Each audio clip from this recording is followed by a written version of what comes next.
पालघर की हिंसक घटना के संदर्भ में जो गिरफ्तारियां हुई, उनमें भारतीय जनता पार्टी के क्षेत्रीय पदाधिकारी भी गिरफ्तार हुए हैं। मैं बहुत लंबे अरसे से कहती आ रही हूं कि अपनी सांप्रदायिक, हिंसक और विभाजनकारी राजनीति को अंजाम देने के लिए भारतीय जनता पार्टी लगातार धर्म का, धार्मिक भावनाओं का और आस्था का इस्तेमाल एक हथियार की तरह करती है। आरएसएस असल में र्यूमर स्प्रेडिंग सोसाइटी है, जो अफवाहों को फैलाकर, भ्रामक जानकारियों का प्रचार और प्रसार करके सामाजिक समरसता को लगातार छिन्न भिन्न करने में प्रयासरत रहती है। अगर ये लोग डिवाइड नहीं करेंगे तो रूल कैसे कर पाएंगे? देश में असली तोड़ो और राज करो की राजनीति अगर कोई कर रहा है तो वो संघ और भाजपा हैं। ये एक बार फिर पालघर की घटना ने स्थापित कर दिया है।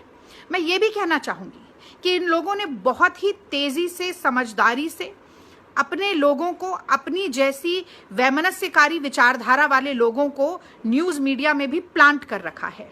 और अर्नब गोस्वामी से बड़ा उसका उदाहरण क्या होगा, जो लगातार जब से पत्रकारिता कर रहा है अपनी जुबान से जहर फैलाने और आग लगाने के काम से पीछे नहीं हट रहा है। क्या क्या नहीं कहा सोनिया गांधी जी के बारे में, इतनी निम्न स्तरीय भाषा का प्रयोग किया, अपमानजनक शब्द कहे, लेकिन पासा तो पलट गया क्योंकि अर्नब गोस्वामी की ही इतनी थू-थू हुई और उस थू-थू की झेप को मिटाने के लिए ये पूरी कहानी गढ़ ली गई अटैक की। लेकिन आज फिर प्रमाणित हो गया है कि अर्नब गोस्वामी का जो नैरेटिव था, जो एक डिविजिव राजनीति का नैरेटिव है, वो बिल्कुल गलत है।